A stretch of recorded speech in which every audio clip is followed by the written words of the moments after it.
High friends, welcome to Yashikar. நம்மளோட ஆல்ய மனசா நேத்திக்கு ஒரு கொஸ்டின் ஆன்சர் செஷன் வந்திருந்தாங்கன்னு சொல்லியிருந்தேன் இல்லையா? அதில் இன்னொரு முக்கியமான ஒரு கேள்விக்கு பதில் சொல்லியிருந்தாங்க. இந்த டவுட் எனக்குமே இருந்துட்டு தான் இருக்குங்க. அதுக்கான பதில் அவங்க சொன்னது எப்படி எடுத்துக்கிறதுன்னு எனக்குமே தெரியல. அப்புறம் எப்படி உங்கள் பசங்களை மெயின்டைன் பண்ணுறீங்க அப்படின்ற மாதிரி கேட்டிருக்காங்க. இது ரொம்பவே டிஃபிகல்ட் இல்லையா அப்படின்ட்டு. அந்த அளவுக்கு டிஃபிகல்ட்லாம் இல்லை, ஈஸி தான் அப்படின்ற மாதிரி சொல்லியிருக்காங்க. Love you grandma, yes I do அப்படின்னு சொல்லி ஷேர் பண்ணியிருந்தாங்க. எஸ், அவங்க மாமியார் அம்மா மாதிரி ரொம்பவே சூப்பராக அவங்க பேர குழந்தைகளை அந்த அளவுக்கு மெயின்டைன் பண்ணி பார்த்துக்கிறாங்க. 2 பேருமே வேலைக்கு அப்படின்னு போகும்போது அந்த குழந்தைங்கள இன்னொரு அம்மாவாக இருந்து அவங்க டேக் கேர் பண்ணிக்கிறாங்க அப்படின்னு தான் சொல்லணும். அந்த ஒரு வீடியோ ஷேர் பண்ணி சொல்லியிருந்தாங்க, இவங்க தான் பார்த்துக்கிறாங்க அப்படிங்கிற மாதிரி.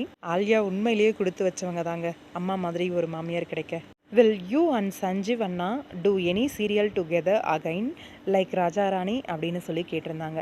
ராஜாராணி மாதிரியே நீங்களும் சஞ்சீவ் அண்ணாவும் மறுபடியும் ஏதாவது ஒரு புது சீரியல் பண்ணுறீங்களா அப்படின்னு சொல்லி கேட்டிருந்தாங்க. ஏன்னா இங்கே இனியா சீரியல் முடியுது அப்படின்ன உடனே ரசிகர்களுக்கு நிறைய பேருக்கு ஒரு டவுட் இருக்குது. இந்த கேள்வி என் மனசுலையுமே இந்த டவுட் இருக்குது. ஏன்னா ரீசெண்டான டேஸில் ஒரு சில பிக்ஸ் எல்லாம் ராஜாராணி ரிலேட்டடாக பார்க்கும்போது மேபி இருக்குமோ அப்படின்னு சொல்லி கொஞ்ச நாள் முன்னாடியே எனக்கு இந்த டவுட் வந்துச்சு. அதுக்கேற்ற மாதிரியே நம்ம ஆல்யாவும் பதிலும் இருந்துச்சு, மேபி மே நாட் பி அப்படின்னு சொல்லி. மேபி அப்படின்றத எடுத்துக்கிறதா, மே நாட் பி அப்படின்றத எடுத்துக்கிறதா அப்படின்னு தெரியல. இருக்கலாம், இல்லாமலும் இருக்கலாம் அப்படின்னு அவங்க கொஞ்சம் மழுப்பலாக தான் பதில் சொல்லியிருக்காங்க.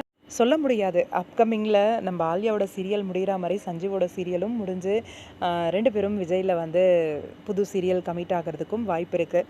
பார்க்கலாம், வெயிட் பண்ணி என்ன அப்படின்ட்டு உங்களோட கருத்து என்னன்னு சொல்லுங்கள்.